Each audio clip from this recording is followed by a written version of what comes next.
di kanal saya, Perspektif Andre Vincent Wenas.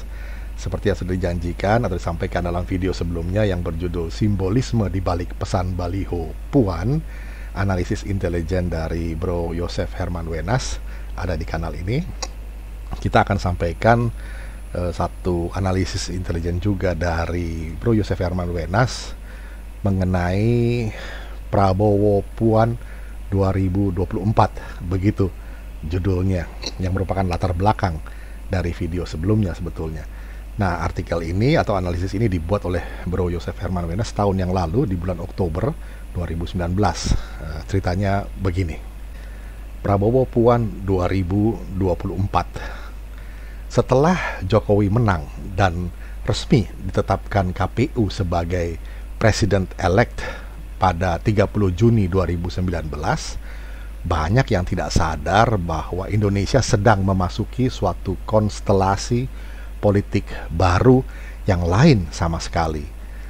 Tanggal 24 Juli 2019, Ibu Megawati ambil inisiatif mengundang Pak Prabowo. Mereka bertemu di Teku Umar, dimasakin spesial oleh Ibu Megawati sendiri. Saya tadi Ibu Mega memenuhi janjinya memasak nasi goreng untuk kami. Luar biasa nasi gorengnya, saya sampai nambah. Senyuman dan tawa lebar menghiasi wajah Presiden kelima RI sekaligus Ketua Umum PDI Perjuangan Megawati Soekarno Putri saat menerima pujian atas kelezatan sajian nasi gorengnya dari Ketua Umum Partai Gerindra Prabowo Subianto. Jangan lupa, 10 hari sebelumnya, 13 Juli 2019, Pak Jokowi duluan ketemu Pak Prabowo di stasiun MRT Lebak Bulus. Apapun motifnya, pertemuan antara Megawati dan Prabowo diharapkan bisa mendamaikan para pendukung kedua pihak. Dan ini menjadi bukti kerukunan politik pasca kontestasi Pilpres kemarin. Apakah ini merupakan sinyal berlanjutnya rekonsiliasi? Kita tunggu saja. Dua peristiwa ini menjadi awal terjadinya suatu koalisi visioner yang menjangkau lebih jauh dari 2019-2024. Apa itu? Sahabat, dalam 2 tahun terakhir kita semua belajar the hard way, cara yang keras ya, dengan batin yang amat sangat lelah, bahwa post-truth politics bisa menghancurkan ketokohan seseorang pemimpin yang sungguh memiliki integritas dan kinerja yang cemerlang. Ingat, di tahun 2017 Ahok hancur oleh sosok Anies yang kinerjanya sudah isi sendirilah. Dan di tahun 2019 Pak Joko Widodo yang kinerjanya juga bisa bikin daftar yang panjang, ternyata hanya mampu menang 55% suara versus seseorang yang daftar kinerjanya ya juga isi sendirilah. Ya, sahabat, kita masih harus mengujinya apakah eksperimen Risma versus Anies di Pilkada DKI 2022 nanti bisa mengembalikan lagi semacam Jokowi efek seperti di Pilkada DKI 2012, juga di Pilpres 2014, dan menyingkirkan hipotesa tentang efektivitas post-truth politics yang menyesatkan ini. Ingat, catatan ini dibuat oleh Bro Yosef Herman Wenas di tahun 2019. Jadi isu mengenai Pilkada DKI 2022 masih cukup hangat. Nah, sekarang kita sudah tahu bahwa akan dibikin serentak tahun 2024 nanti. Jokowi, Ahok, dan Risma itu adalah di barisan pemimpin berbasis kinerja pembangunan. Nah, ini penting. Melalui tingkatan wilayah misi masing-masing. Dan fenomena Jokowi efek di Pilkada DKI 2012 maupun di Pilpres 2014 itu adalah preferensi publik saat itu tentang pemimpin harapan mereka. Publik Jakarta meyakini hal itu sampai post-truth politics meyakinkan yang 58% untuk berpikir beda di tahun 2017 kemarin itu. Sedangkan Pak Prabowo menonjol sebagai pemimpin berbasis kinerja politik melalui partainya Gerindra yang baru didirikan 2008, tetapi sudah memiliki prestasi saham politik yang mengagumkan di parlemen.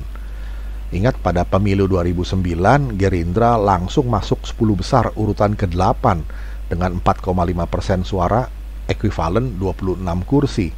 Kemudian pada pemilu 2014 loncat urutan ketiga dengan 11,8% dengan ekuivalen suara itu untuk 73 kursi.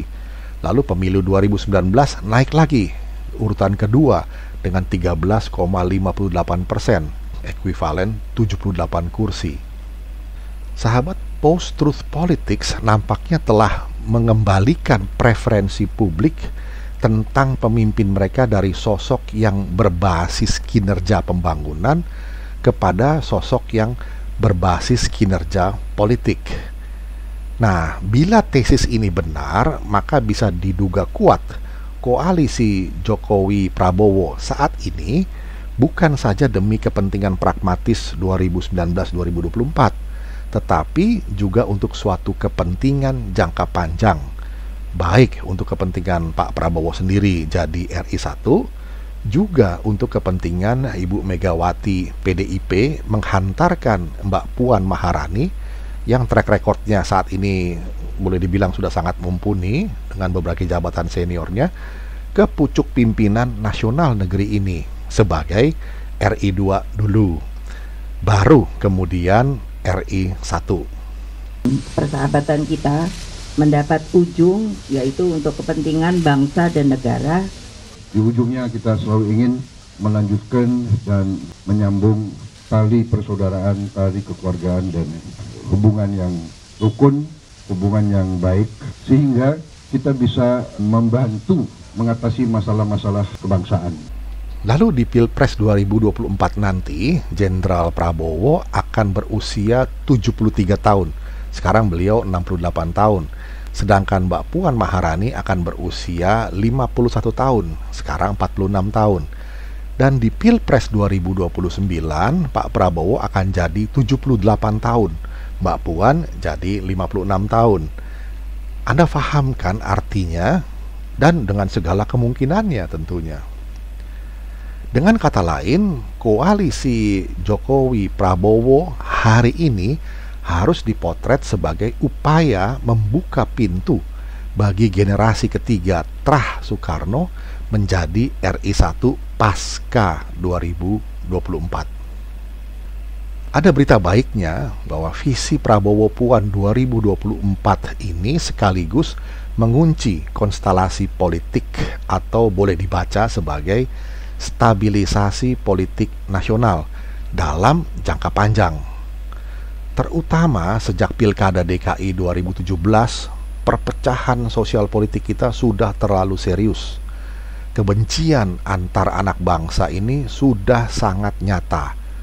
Ingat, Pak Tito Karnavian sudah berkali-kali memperingatkan potensi disintegrasi bangsa karena masalah rekayasa ideologis demi kepentingan politik sesaat ini.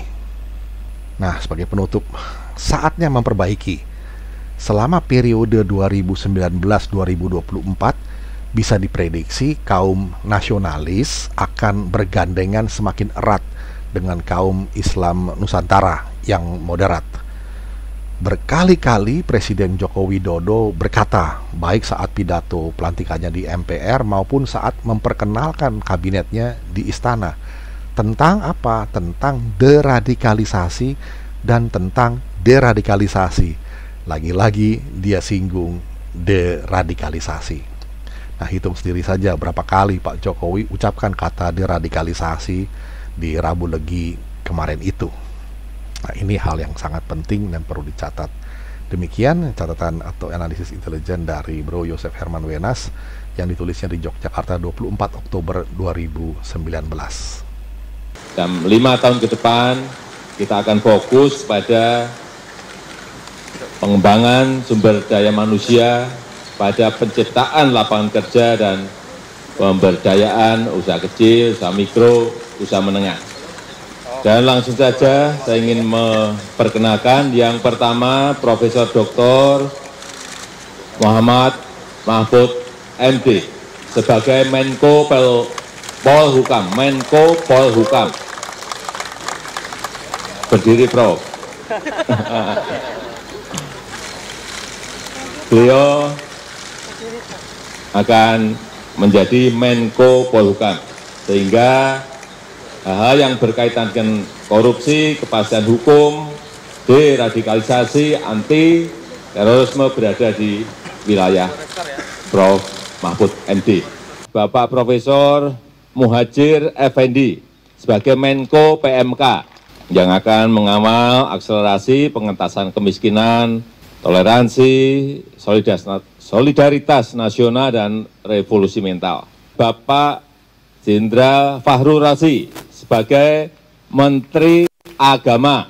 Ini urusan yang berkaitan dengan radikalisme, ekonomi umat, industri halal, dan terutama haji berada di bawah beliau.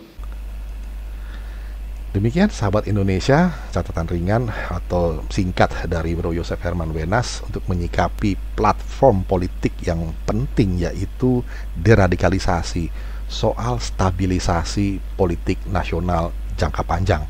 Akibat sudah terdeteksinya terjadi bibit-bibit perpecahan semenjak Pilkada DKI maupun sejak Pilpres 2014 sebelumnya. Nah, ini yang harus diantisipasi dan juga dikoreksi. Bagaimana kita memitigasinya sebagai bangsa dengan semangat persatuan dan solidaritas. Demikian kiranya bisa menjadi perspektif. Kita jumpa lagi di session berikutnya. Terima kasih.